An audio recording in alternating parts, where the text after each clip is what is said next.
श्रोतागण, भाई और बहनों, मातृशक्ति को नमन।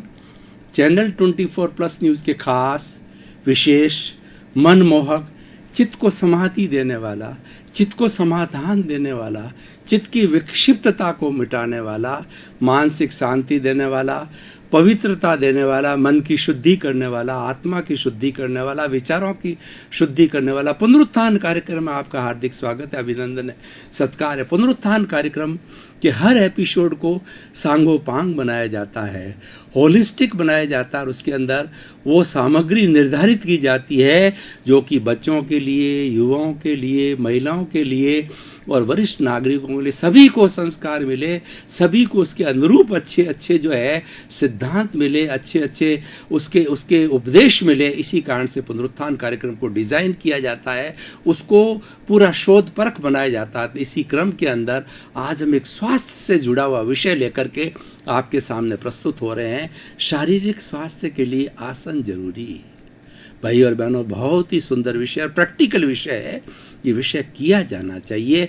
व्यक्ति को प्रतिदिन आसन करना चाहिए। आसन का मुख्य रूप से ये अर्थ होता है कि जिसमें हम आराम से बैठ सकें, हमारे शरीर के अंदर कोई अकड़न ना हो, जकड़न ना हो, तनाव ना हो, किसी तरह का बोझ नहीं हो, उसको जो आसन कहा जाता है। और मुख्य रूप से जितने भी पक्षी है वो किसी न किसी पोस्चर के अंदर बैठते हैं, उसको उसी पोस्चर्स को लेकर के जो है आसन बनाए गए। हमारे ऋषि मुनियों ने जो हमारे पशुओं पक्षियों के जो बैठने के हैं उनको बचे, जैसे कि देखिए धनुरासन और मयूरासन और अपने जो है जो मत्यासन और ताड़ासन, इस तरीके से सुखासन, शवासन, ऐसे सैकड़ों जो आसन हैं जिसके अंदर की पशु पक्षी बैठा करते हैं, वो बैठने, उनकी बैठने की अवस्था को मनुष्य धारण करे, उसको आसन कहा जाता है। और आसन वो एक पोस्चर है, वो एक बैठना का तरीका है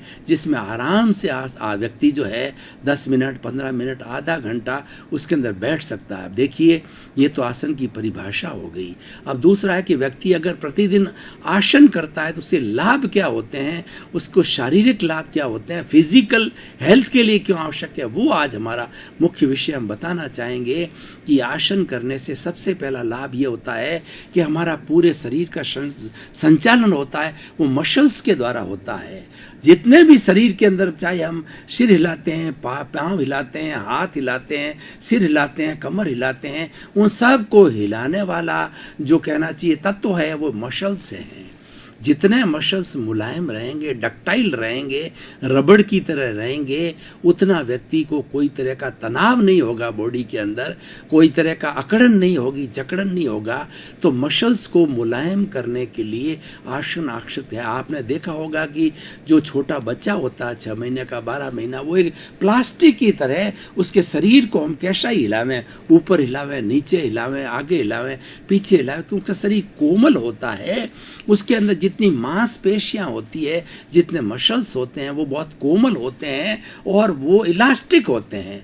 तो इसीलिए आसन का सबसे बड़ा जो कार्य है कि शरीर को इलास्टिसिटी प्रदान करना। आज हम देख रहे हैं कि बड़े बड़े हमारे स्पोर्ट्स के खिलाड़ी हैं और बड़े बड़े पहलवान हैं और बहुत बड़े बड़े अपने शरीर के ऊपर ट्रक को चला देते हैं 30-30 टन की जो है। ये सारे जो योग के साधन ये आसन करने से प्राप्त होते हैं। और आसन करने से हमारे सारे मसल्स के जो तो अच्छे होते हैं, साथ साथ में दूसरा लाभ ये होता है कि शरीर के हर भाग के अंदर हमारा ब्लड सर्कुलेशन है वो रेगुलर होता है। ऐसा कोई पोर्शन नहीं होता है कि जहाँ पर ब्लड न पहुँचे। और हमारे शरीर में दर्द क्यों होता है कि उस स्थान पर ब्लड नहीं पहुँचता है, लकवा क्यों होता है कि उस पर्टिकुलर पोर्श के अंदर ब्लड का सर्कुलेशन रुक जाता है, ये क्लॉट क्यों आ जाता है कि उसके अंदर ब्लड के अंदर कहीं पर क्लॉट आकर के रुकावट होती है। तो हम आसन करते हैं, तो आसन करने से हमारा ब्लड का मूवमेंट, सर्कुलेशन है वो बहुत ही अच्छा हो जाता है। और देखिए, आसन करने से क्या होता है कि हमारे शरीर को शारीरिक स्वास्थ्य प्राप्त होता है। आज सबसे बड़ी जो समस्या है कि हमारा फिजिकल हेल्थ बहुत गिर गया है। किसी भी वर्ग के, किसी भी उम्र के व्यक्ति से हम बात करें तो वो बीमार नजर आता है। और बीमार नजर आने के कारण वो डॉक्टर की शरण के अंदर जाता है और आज हम देख रहे हैं कि पूरे हॉस्पिटल है वो मरीजों से भरे हुए हैं। इसका कारण ये है कि व्यक्ति अपना आसन बराबर नहीं करता है। हर व्यक्ति अगर आसन करता रहे, प्राणायाम करता रहे, तो उसको किसी तरह की कष्ट नहीं आ सकता, क्योंकि ईश्वर ने जो हमारी ये बॉडी बनाई है उसके साथ में एक यूनिबिल्ट सिस्टम बना रखा है कि व्यक्ति आसन प्राणायाम करता रहे तो उसके भीतर के इम्यून सिस्टम पैदा होता है, उसकी प्रतिरोधात्मक शक्ति बढ़ती है, टी शेल्स और बी शेल्स जो है जनरेट होती रहती है, और उसके कारण से जो हमारा टी शेल्स हैं वो एक तरह से सोल्जर का काम करते हैं। हमारे भीतर के अंदर कोई भी ऐसा एलिमेंट है जो कि हमें रोगी बना सकता है और भीतर घुसता है तो उसको जो है टी शेल्स जो है सोल्जर की तरह झपट लेती है, पुलिस की तरह झपट लेकर उसको ख़त्म कर देती है। तो उससे हमारा इम्यून सिस्टम जो बहुत अच्छा होता है। टी शेल्स की उम्र है, बी शेल्स जो हमारे शरीर के अंदर जो है वो लाल रक्त के कण होते हैं वो बी शेल्स कहलाते हैं। उसकी उम्र की तुलना में टी शेल की उम्र बहुत कम होती है, 60 या 90 दिन की होती है और मरती रहती है, नई जनरेट होती है। लेकिन हम क्या करते हैं कि हैवी एंटीबायोटिक लेकर के, हैवी एलोपैथी लेकर के उन टी शेल्स को जो है समय के पहले ही मार देते हैं। इसलिए हमारी हर व्यक्ति का आज प्रतिरोधात्मक शक्ति समाप्त हो गई है, और प्रतिरोधात्मक शक्ति समाप्त होने से हो क्या रहा है कि व्यक्ति बीमार पड़ गया है। और आसन करने से टॉलरेंस पावर बढ़ती है। ये जितनी आजकल हम देख रहे हैं इनटॉलरेंस पावर जो बढ़ रही है परिवारों के अंदर, हर बच्चे के अंदर, हर सदस्य के अंदर, उसका कारण ही उसका शरीर जकड़ा हुआ है, उसके मसल्स जो हैं कड़क हो गए हैं। तो उसके मसल्स कड़क होने के कारण के अंदर वो उत्तेजना पैदा करते हैं और व्यक्ति जो है वो फ्यूरियस हो जाता है, व्यक्ति जो है वो टेम्परामेंट खो देता है, उसको गुस्सा आ जाता है, क्रोध आ जाता है। लेकिन जो मसल्स को सही करता है, इलास्टिसिटी पैदा करता है, आसन के माध्यम से वो व्यक्ति हमेशा सम अवस्था में रहता है। उसको क्रोध, अहंकार, माया, लोभ, ये जितने भी हमारे कषाय है, हमारे राग द्वेष हैं, वह घटते हैं। ये आसन का बहुत बड़ा फायदा है। आसन से बहुत सी चीज़ जुड़ी रहती है, और ख़ास करके आदमी फिजिकली बहुत फिट रहता है, चलने में, घूमने में, कार्य पद्धति के अंदर, भोजन के पाचन शक्ति के अंदर। आसन करने वाले व्यक्ति के हमारे जितने भीतर के सिस्टम से, हमारा जो पाचन तंत्र है, हमारा उत्सर्जन तंत्र है, रुधिर तंत्र है, श्वसन तंत्र है, जितने भी हमारे 10 तरह के बड़े बड़े तंत्र हैं वो सारे प्यूरिफाइड अवस्था में रहते हैं। उनका अच्छा संचालन होता है, उसमें कोई अवरुद्धता, कोई रुकावट नहीं पैदा आती है। और जब रुकावट पैदा नहीं आती है, मल का भी उत्सर्जन होता है, शरीर में से पसीने के माध्यम से मल निकलता है, और हमारे मल के माध्यम से मल निकलता है, कफ के माध्यम से मल निकलता है। ऐसे 5 स्थान होते हैं जहाँ से मल निकला करता है, यूरिन के माध्यम से मल निकलता है। तो सारा आसन करने से व्यवस्थित रूप से उसका संचालन होता है। भाई और बहनों, दर्शकगण, श्रोतागण, अगर हम बहुत बड़ी बात ना करें, केवल मात्र व्यक्ति को आसन करते करते वो योग की अवस्था को प्राप्त करके और उस सिद्धि को प्राप्त हो सकता है। और जितने हमारे ऋषि मुनि थे वो आसन किया करते थे, और आज भी जो योगी पुरुष है वो आसन किया करते हैं। आसन के अंदर एक कंडीशन ये होती है कि पेट खाली रहना चाहिए 4 घंटे से भोजन के बाद या भोजन के पूर्व जो, यानी पेट जब खाली अवस्था में हो, आसन किया जाना चाहिए, प्राणायाम किया जाना चाहिए। आज का हमारा विषय आसन से लिमिटेड है, तो हम ये कहना चाहेंगे कि अलग अलग वर्ग के लिए कुछ इस आसन के लिए थोड़ा हमें उसके बारे में पढ़ लेना चाहिए कि कौन सा आसन किसके लिए जो है वो वर्जित है, वो आसन ना किया जाना चाहिए। जैसे किसी कमर का दर्द है, कोई प्रेग्नेंट है, या कोई हार्ट की बीमारी है, उसको किस तरह का आसन करना चाहिए और किस तरह का नहीं करना चाहिए, इसका थोड़ा विधि विधान हमें देखना चाहिए। भाई और बहनों, दर्शकगण, श्रोतागण, आज जो आसन के बारे में हम बात कर रहे हैं, एक ऐसा विषय है कि जिसके अंदर कोई धन नहीं लगाना पड़ता है, कोई बहुत बड़े स्थान की जगह नहीं होती है। सिर्फ आपका जो है शुद्ध वातावरण हो, खुली हवा हो, और जहाँ पर ज़्यादा शोरगुल हो, आपने एक चटाई बिछा दी और चटाई बिछा कर आधा घंटा, पौन घंटा, घंटा पर जितना आराम से आप आसन करते चलिए। उसके साथ में प्राणायाम भी हो सकता है, ध्यान भी हो सकता है। यानी 1 घंटे का अगर आप शरीर को कैप्सूल दो तो आपका शारीरिक स्वास्थ्य बहुत प्राप्त हो सकता है। और आज सबसे सबसे बड़ी जो है आवश्यकता है वो शारीरिक स्वास्थ्य की है, क्योंकि हमारे जो वर्ल्ड हेल्थ ऑर्गेनाइजेशन ने स्वस्थ व्यक्ति किसको बताया गया है, जिसके पास में 5 तरह के स्वास्थ्य होते हैं, जिसमें सबसे पहला स्वास्थ्य होता है फिजिकल हेल्थ, दूसरा मेंटल हेल्थ, तीसरा इमोशनल हेल्थ और चौथा स्पिरिचुअल हेल्थ और पांचवा सोशल हेल्थ। मैं थोड़ी थोड़ी परिभाषा करना चाहूँगा कि शारीरिक स्वास्थ्य के लिए तो मैं बात कर ही रहा हूँ विस्तार के अंदर कि शरीर है पूर्ण व्यवस्थित रूप से स्वस्थ रहना चाहिए। हर उसके जो सेल्स हैं, ऑर्गन्स है, टिश्यूज़ है, सिस्टम्स हैं, सब बिना वृद्धता के वो चलते रहने चाहिए, वो आसन के द्वारा प्राप्त होते हैं। और दूसरा जो होता है हमारा मेंटल हेल्थ है, मेंटल मानसिक स्वास्थ्य।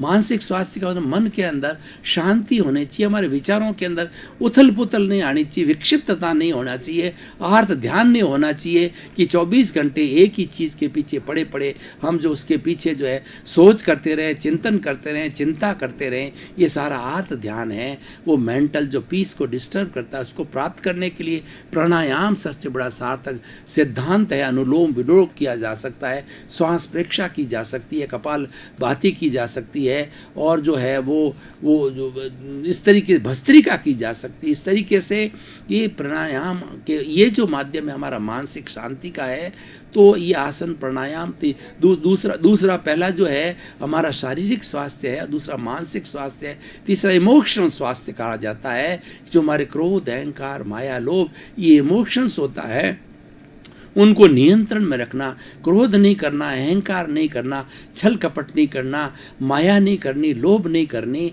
ये जो नहीं करने वाला व्यक्ति है उसका इमोशनल हेल्थ बहुत अच्छा रहता है। और स्पिरिचुअल हेल्थ के अंदर भगवान को और भीतर विराजमान शुद्ध आत्मा भगवान सबसे बड़ा भगवान होता है, उसको समर्पित होना। आप पूरे विश्व में कहीं भी घूम के आ जाइए, 33 करोड़ देवी देवताओं के मंदिर में जाइए, लेकिन भीतर विराजमान शुद्ध आत्मा भगवान की साक्षी नहीं होती है तो कोई भी उनकी भाव पूजा नहीं हो सकती। इसीलिए हमें किसी की पूजा करने के लिए, किसी भी भगवान को समर्पित होने के लिए सबसे पहले हमारे भीतर विराजमान शुद्ध आत्मा भगवान है, उसकी साक्षी जरूरी है। और दूसरे रूप में कहेंगे जिसकी हम भक्ति करने जा रहे हैं वो तो भीतर बैठा, आप उसकी भक्ति कर लीजिए। इसीलिए हमारा ओरिएंटेशन है भीतर विराजमान शुद्ध आत्मा भगवान को देना चाहिए, क्यों भीतर हमारा विराजमान शुद्ध आत्मा भगवान 84 लाख जीवा योनि के सभी लोग भगवान हैं, उनके अंदर वही ईश्वर है, वही भगवान है, वही आत्मा है। जो फर्क शरीर का हर एक को जो अलग अलग मिलता है उसके कर्मों के कारण होता है, उसके कृत्यों के कारण होता है,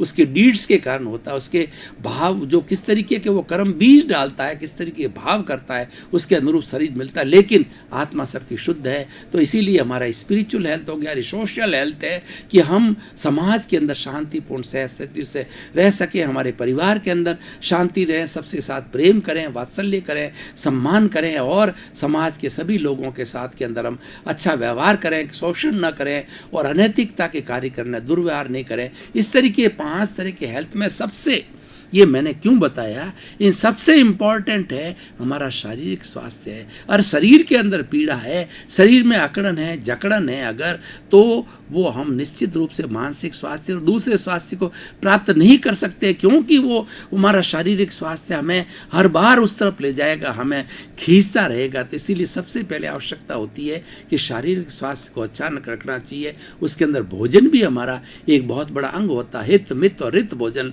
लेना चाहिए, हितकर भोजन लेना चाहिए, अति गर्म नहीं, अति ठंडा नहीं, और मात्रा के अंदर भोजन लेना चाहिए और न्यूट्रिशियस भोजन लेना चाहिए और ऋतु के अनुकूल भोजन लेना चाहिए। ये भी शारीरिक स्वास्थ्य का एक जरूरी अंग होता है। न्यूट्रिशियस भोजन होता है, उसके अंदर जो है हमारी 20% प्रोटीन होनी चाहिए, 10% कार्बोहाइड्रेट चाहिए, 10% फैट चाहिए और हमारे 6% जो है मिनरल चाहिए, 60% पानी चाहिए। तो इस तरीके से मिला करके हमारा न्यूट्रिशियस भोजन होना चाहिए। ये भी हमारे शारीरिक स्वास्थ्य का जो एक अंग है। शारीरिक स्वास्थ्य की हम बात करते हैं और सबसे ज़्यादा हमने बात की आसन की बात की। आसन मनुष्य को अवश्य ही करना चाहिए।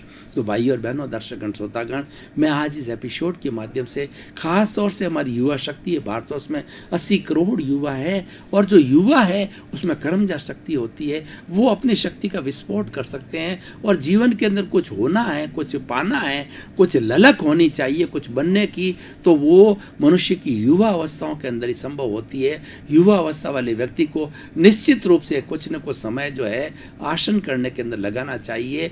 और जो व्यक्ति ज़्यादा फिजिकल मेहनत करते हैं उनके आसन अपने आप ही हो जाते हैं। पुराने समय के अंदर मैं आपको बताना चाहता हूँ कि हमारा जो गाँवों का जीवन था, तो गाँव में जो किसान का जीवन था, उठते ही उसको आसन प्रारंभ हो जाते थे। जैसे गाय का दूना होता था, वो गोदुग्धासन कहलाता था कि व्यक्ति को जो उसमें उकड़ू अवस्था के अंदर बैठ करके गाय को दूना होता था, गाय को चारा खिलाना होता था, और जो खेतों के अंदर पानी पिलाना होता था, और जो पानी को खींचना होता था, सारी हमारी क्रियाएं थी वो आसन युक्त क्रियाएं थी।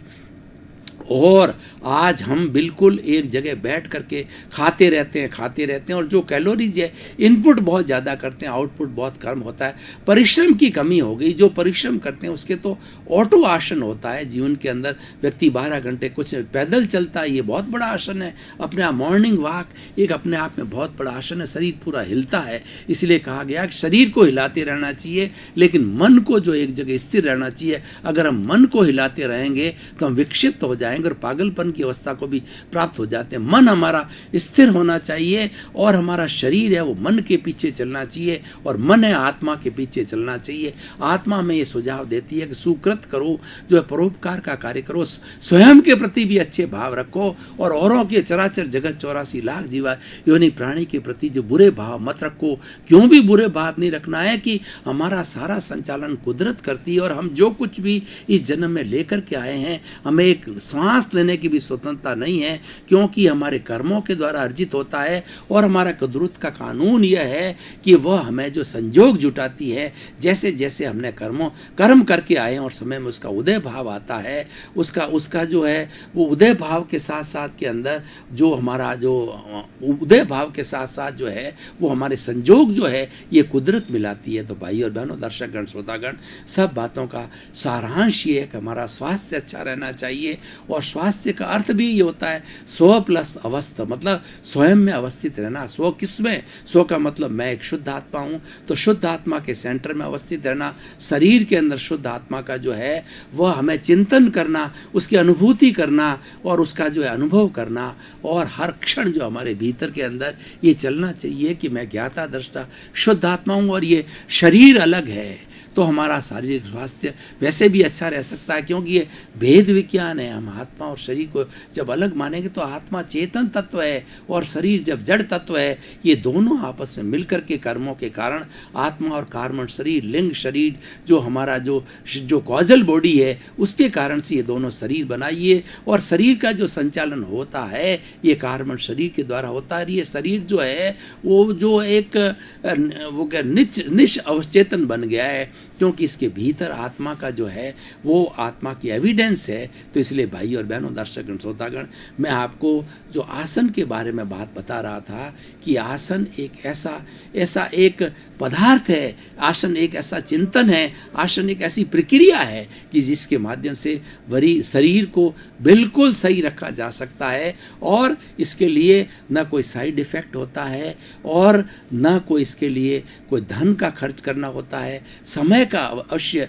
थोड़ा लगाना होता है, क्योंकि ईश्वर ने 24 घंटे सबको दिए, जिसके अंदर मान लीजिए कि व्यक्ति सोना और अपने शारीरिक अवस्थाओं की पूर्ति करे, 12 घंटा भी लगाए तो 12 घंटा कार्य पद्धति में से हर व्यक्ति को कम से कम आधा घंटा 1 घंटा अपने शारीरिक स्वास्थ्य के लिए लगाना चाहिए। उसके अंदर सबसे बड़ा उपयोगी है फिजिकल हेल्थ के लिए आसन, बहुत बड़ा उपयोगी। और आसन करने वाला व्यक्ति जो है शतायु भी होता है, तो उसके शरीर के अंदर मसल्स के अंदर जो है वो कोई तरह की जकड़न नहीं आती। और दूसरी बात ये होती है, हमारे मसल्स जब सब काम करते हैं तो हमारे भीतर में एंडोक्राइन ग्लैंड्स होती है। उन ग्लैंड्स के अंदर जो है वो एक लिक्विड होता है, हार्मोन्स होते हैं। तो वो जिस तरीके के हार्मोन्स जो है एंडोक्राइन ग्लैंड्स हमारे जो है ब्लड के अंदर उसको छोड़ती रहती है। अगर हम आसन करते हैं तो एंडोक्राइन का ग्लैंड्स का जो है वो स्राव, जो हार्मोन्स हैं हमारे ब्लड के अंदर सही रूप से जो है वो मिश्रण होता है, और मिश्रण होने से हमारे सकारात्मक भाव आते हैं। हमारे बॉडी में अकड़न होती है तो हमारे नकारात्मक भाव आते हैं, और नकारात्मक भाव है सब अपराधों की जननी है। व्यक्ति सुखी होना चाहता है तो उसको सकारात्मक भाव की तरफ जाना चाहिए। दर्शकगण, श्रोतागण, भाई और बहनों, आपका बहुत बहुत धन्यवाद। पुनरुत्थान कार्यक्रम प्रगति की ओर है। पुनरुत्थान कार्यक्रम से हमारे पास में फीडबैक आ रहा है कि लोगों के अंदर परिवर्तन आ रहा है, क्योंकि हमारे पुनरुत्थान कार्यक्रम का उद्देश्य है कि व्यक्ति नकारात्मक भावों को छोड़ करके सकारात्मक भावों को प्राप्त करे। हम वो टिप्स देते हैं, हम वो साधन बताते हैं, और हम जो विधियां बताते हैं जिससे कि नकारात्मक भाव तिरोहित होकर के सकारात्मक भाव आवे। तो भाई और बहनों, दर्शकगण, श्रोतागण, इसी क्रम में आपका जीवन आनंदमय हो, मंगलमय हो, आप स्वस्थ रहें, मस्त रहें और व्यस्त रहें, और आप अपने जीवन के अंदर परोपकार करते हुए अपने जीवन को धन्य बनावें। आपके प्रति मंगल भाव।